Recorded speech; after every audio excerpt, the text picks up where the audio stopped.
পৃথিবীতে আশ্চর্য ঘটনা ঘটে অনেক, কিন্তু সেসব ঘটনায় বিশ্বাস করে এমন লোক খুব বেশি পাওয়া যায় না। আমার জীবনেও একবার একটা ঘটনা ঘটেছিল, তা শুধু আশ্চর্য নয়, অত্যাশ্চর্যও বটে। তোমাদের কাছে সেই কথাই আজ বলবো। বিশ্বাস করতে ইচ্ছে হয় বিশ্বাস করো, বিশ্বাস না করলেও দুঃখিত হব না। সরকারি কাজে আমি তখন হাজারিবাগ অঞ্চলের এক জায়গায় থাকি। একটা মানুষ খেকো বাঘের অত্যাচারে সেখানকার লোকেরা পরিত্রাহী ডাক ছাড়ছিল। বারে বারে বেশি বিলিতি বহু শিকারীর গুলি হজম করে সে বেঁচে আছে। লোকে বলে সে বাঘটা নাকি সাধারণ বাঘ নয়, বাঘের আকারে হিংস্র অপদেবতা। কেউ কেউ নাকি চোখের সামনে তাকে হাওয়ার সঙ্গে মিলিয়ে যেতে দেখেছে, তাকে মানুষের ভাষায় কথা কইতে শুনেছে। এমন লোকেরও অভাব নেই। বনের ভেতরে বসে সে নাকি মেয়ে মানুষের মতন আর্তনাদ করত। তার সেই কান্নাকে মানুষের কান্না ভেবে যে বনের ভেতরে ঢুকত সে আর ফিরে আসতো না। লোকে তাই তাকে শয়তান বলে ডাকত। শয়তানকে দেখলেই চেনা যেত, কারণ তার ল্যাজ ছিল না। হয়তো বনের ভেতরে অন্য কোনো জন্তুর সঙ্গে লড়াই করতে গিয়েই ল্যাজের গৌরব থেকে সে বঞ্চিত হয়েছিল। কিন্তু লোকের বিশ্বাস শয়তানের এই লাঙ্গুলহীনতায় তার অলৌকিকতার মস্ত প্রমাণ। বাঘের ল্যাজ নেই, তাও কখনো সম্ভব? এইসব গল্প যে মিথ্যে তাতে আর ভুল নেই। মানুষ খেকো বাঘেরা প্রায়ই চালাক হয়, বড় বড় শিকারীও তাদের বধ করতে পারে না, তাই তাদের নামে এমনই সব গল্প শোনা যায়। বৃক্ষ বিশেষের আশ্চর্য শিকড়ের কোণে মানুষ বাঘের রূপ ধরতে পারে এমন গল্পও শুনেছি। কিন্তু আধুনিক যুগে নিতান্ত মূর্খ ভিন্ন, আর কেউ এসব গল্প বিশ্বাস করবে না। শয়তান যে সাধারণ বাঘ একদিন তার প্রমাণ পেল। বন্ধু হরিশের সঙ্গে সন্ধ্যার আগে হরিণ মেরে ফিরে আসছে। আমাদের পেছন পেছন আসছিল মরা হরিণটাকে কাঁধে করে দুজন কুলি, আর বাঘের মতোই বড় আমার শখের কুকুর টাইগা। বনের একটা মোড় ফিরতেই সামনে দেখি পথের ওপরে বিড়ালের মতন কুণ্ডলি পাকিয়ে ঘুমিয়ে আছে মস্ত বড় একটা বাঘ, আর তার ল্যাজ নেই। পিছনের কুলিরা রুদ্ধশ্বাসে অস্ফুট স্বরে একসঙ্গে বলে উঠল, পর মুহূর্তে আমরা দুজনেই একসঙ্গে বন্দুক ছুড়ল। শয়তান লাফিয়ে দাঁড়িয়ে উঠেই আবার পড়ে গেল, আর নড়ল না। এত সহজে শয়তানকে ঘায়েল করে আমাদের আনন্দের আর সীমা রইল না। কুলি দুজনও মনের খুশিতে ধেই ধেই নাচ শুরু করে দিলে আশপাশের গায়ে সে খবর তক্ষুনি ছড়িয়ে পড়ল। দলে দলে লোক দেখতে এলো শয়তানকে। অনেকে তার মৃতদেহের ওপর কিল চড় লাফি বৃষ্টি করে মনের ঝালও ছেড়ে দিলে। অনেক কষ্টে তাদের থামিয়ে জনা কয়েক কুলির সাহায্যে শয়তানের দেহ তুলে আবার নিজেদের বাসার দিকে রওনা হল। খানিক দূর যেতেই বিরাট এক ক্রুদ্ধ দৈত্যের মতন সারা আকাশ জুড়ে একখানা মিশমিশি কালো মেঘ ছুটে এলো, ভীষণ ঝোড়ো নিঃশ্বাস ছাড়তে ছাড়তে। শহরে বসে তোমরা এই মেঘ পুনঃ ঝড়ের কল্পনাও করতে পারবে না। দেখতে দেখতে বরিশনাথ পর্বতের আকাশভেদী চূড়া ধুলো মেঘের আড়ালে অদৃশ্য হয়ে গেল। বনের গাছগুলো পাগলের মতন মাটির উপর বারবার মাথা ঘুরবার চেষ্টা করতে লাগলো, আর যেন কার বিপুল ফুৎকারে সারা পৃথিবীর আলো কাঁপতে কাঁপতে নিভে গেল। খানিক তফাতেই একখানা পুরনো বাংলো ছিল। আমরা তাড়াতাড়ি তার ভিতরে গিয়ে আশ্রয় নিই। ঝড়ের পর এলো বৃষ্টি, সন্ধ্যের অন্ধকারকে সঙ্গে করে বুঝলুম আজ আর বাসায় ফেরা হবে, কারণ এখান থেকে আমার বাসা অন্তত 5 মাইল তফাতে। মাঝে আবার নদী আছে, আর সেই পাহাড়ি নদী বৃষ্টিধারায় পুষ্ট হয়ে এতক্ষণে দ্বিগুণ হয়ে উঠেছে নিশ্চয়ই। কুমিরাও চলে যেতে চাইল, বকশিসের লোভও গ্রাহ্য করল না। আর তার দুটো কারণ দেখালো তারা। প্রথমত, শয়তানের মৃতদেহের সঙ্গে তারা রাত্রি বাস করত নারাজ। দ্বিতীয়ত, এই বাংলোয় আগে এক সাহেব থাকত, যারা নাকি তাকে খুন করেছিল। সেই থেকেই এই বাংলোয় কোনো মানুষ বাস করতে পারে না। সেই বৃষ্টিতেই কুইরা বাংলো ছেড়ে পালালো। শিকারী মানুষ, সব রকম বিপদের জন্যই সর্বদা প্রস্তুত থাকতে হয়। সঙ্গে লণ্ঠন এনেছিলাম, জানলাম সেটা। ব্যাগের ভেতরে তখনও কয়েক টুকরো পাউরুটি আর খানিকটা গোয়াভা জেলি ছিল। তাই দিয়েই আমার হরিশের আর টাইগারের নৈশ আহার শেষ করতে হবে। উপায় কি? আমরা যে খোলা মাঠে নেই, এখনই এইটুকুই পরম সান্ত্বনার কথা। মাছের হল ঘরে আমরা আশ্রয় নিয়েছিলাম। ঘরখানা প্রকাণ্ড, দেয়ালে দেয়ালে উইদের রাজত্ব, সমস্ত দরজা জানলাই ভাঙা, মেঝেতে পুরো ফ্লোর প্রলেপ, তার উপরে নানা জীবজন্তুর পায়ের দাগ, বাঘের, ভাল্লুকের, শেয়াল কুকুরের। এখানে ওখানে হাড় বয়ে আছে, কোনো কোনো হাড় মানুষের বলেও সন্দেহ হলো। বুঝলাম মানুষের বাড়ি আজ বাঘ ভাল্লুকের আস্তানায় পরিণত হয়েছে। বললাম, হরিশ, এখানেও আমরা নিরাপদ নই, যে কোনো মুহূর্তেই বাঘ ভাল্লুকের সঙ্গে আবার দেখা হতে পারে। বন্দুকে টোটা ভরে তৈরি হয়ে থাকো। হরিশ আমার কথা মতো কাজ করতে করতে বলল, আজ রাত্রে দেখছি ঘুমের দফা রফা। শয়তান আর হরিণের দেহ দুটো ঘরের কোণে টেনে এনে রাখলাম। আকাশের অন্ধকারকে ছেদা করে জলধারা অশ্রান্ত ভাবে গড়িয়ে পড়ছে পৃথিবীর উপর।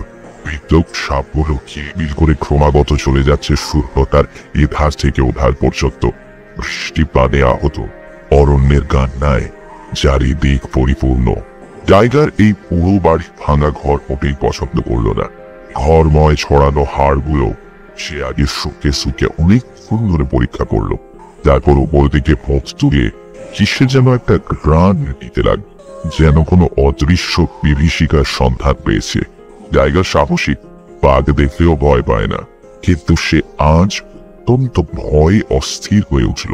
পেটের তলায় ল্যাজ ঢুকিয়ে একবার এখানে একবার ওখানে গিয়ে বসে পড়ে, আবার উঠে কান খাড়া করে যেন কার পায়ের শব্দ শুনি।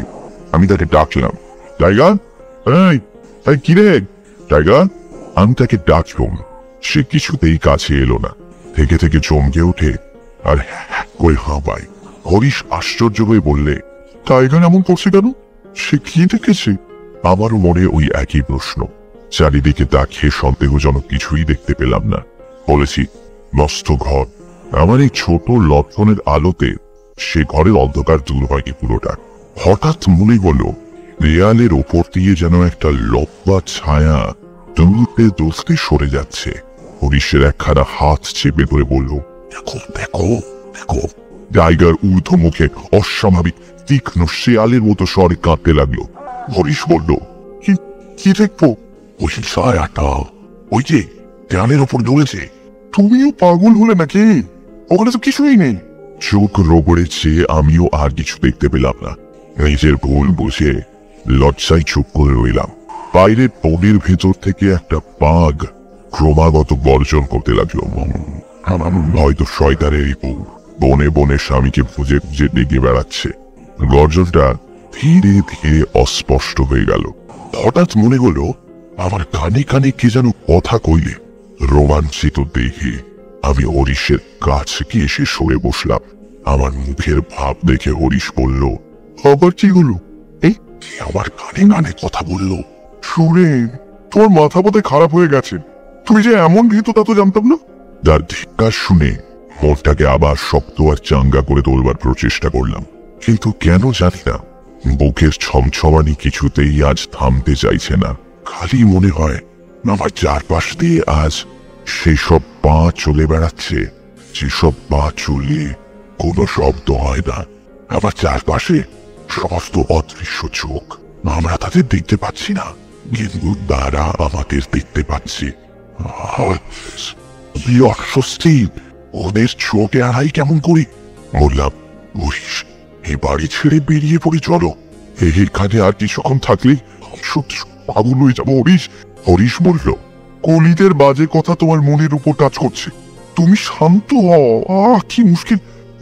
আরে বাবা, এরকম পোড়ো বাড়িতে এলে অকারণেই গা একটু ছমছম করে, ও কিছু নয়। কিন্তু টাইগারও অমর কাতরাচ্ছে কেন? সে তো খুনিদের কথা বোঝেনি। আরে বাবা, টাইগার হচ্ছে অবোধ জন্তু, মিছিমিছি ভয় পেয়েছে। সে ভয় পেয়েছে বলে তুমিও ভয় পাবে? তুমি যে মানুষ। এবারে সত্যি সত্যি ঘরের বাইরেকার দালানে দ্রুত পায়ের শব্দ হলো। শব্দটা একটা দরজার কাছে এসে আবার দূরে চলে গেল। হরিশ বলল, কোন জন্তুর পায়ের শব্দ। কিন্তু আমার বোস বলল, কোন জন্তুর পায়ের শব্দ এটা নয়।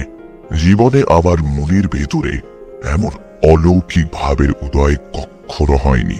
ভাগ্যিস সঙ্গে হরিশ আছে, নইলে আমার অবস্থা কি হতো তা গিয়ে বলতে পারে। হাত ঘড়ির দিকে তাকিয়ে দেখলাম রাত 12টা। হরিশ খাবারের বাস্কেট পার করে বলল, অনেক রাত হয়েছে, এসো এবার আমরা খেয়ে নিই। আমি বললাম, রোহিয়াকে খাও, আজ আমার খেতে নেই। ঠিক সেই সময় খুব গাছেই আবার বাঘের ঘন ঘন চিৎকার শুরু হলো। শয়তানদের সব বেনকি খোঁজ পেয়ে এখানে এসে হাজির হয়েছে। হরিশ বলল, বন্দুক নাও, বাঘটা ভেতরে আসতে পারে। খুব দীর্ঘ, করুণ ও অস্বাভাবিক এক চিৎকার করে বাঘের ডাক সঙ্গে সঙ্গে ভাঙা জানলা দিয়ে ছটপট করে ঘরের ভেতরে কালো কুচকুচে কি একটা ঢুকে পড়লো। হরিশ বলল, বাদুর! তারপরেই দরজার চৌকাঠের ওপর এসে দাঁড়ালো মস্ত বড় একটা কালো শীত বিড়াল।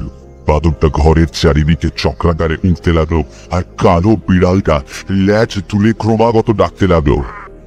বাঘটা হঠাৎ পোকটা খেয়ে শয়তানের মৃতদেহের ওপর গিয়ে পড়লো। তারপর টানা বিস্তার করে সেইখানে স্থির হয়ে রইল। টাইগার আবার দাঁড়িয়ে উঠল এবং ভয়ানক আত্মনাদ করে আমার পায়ের কাছে ছুটে এসে ধূপ করে পড়ল। কাঁপতে কাঁপতে তার গায়ে হাত দিয়ে দেখি সে মরে গেছে। হরিশ সবিস্ময় বলল, সরে দেখো, দেখো, সে কি দৃশ্য! যাকে আমরা স্বহস্তে গুলি করে মেরেছি, যার মৃতদেহ এতগুলো কুলির গাধে করে বয়ে এনেছে, যে মরে এত পরে একেবারে কাঠ হয়ে গিয়েছিল, সেই শয়তান এখন আমাদের চোখের সামনেই যার পায়ে ভর দিয়ে সোজা হয়ে দাঁড়িয়ে আছে। ভাইয়া, তার দুটো চোখ আগুনের দুটো কোলার মতো দাউ দাউ করে চলছে আর চলছে। সে চোখ দুটো যেন আমাদের ভস্ম করে দিতে চায়। এই বাইরে আবার বাঘ ডাকতে লাগলো। শয়তান ঘরের ভেতর থেকে বেরিয়ে গেল, আর কালো বিড়ালকেও আর দেখতে পেলাম না। চিৎকার করে আমি মাটির ওপর পড়ে গেল। সেই সপ্তাহেই দরখাস্ত করে অন্য দেশে বদলি হয়েছে। কাছে শয়তানের সঙ্গে আবার দেখা হয়। হরিশের মতে আমাদের বন্দুকের গলিতে শয়তান মরেনি, মূর্ছিত হয়ে পড়েছিল মাত্র। হতেও পারে, আবার নাও হতে পারে।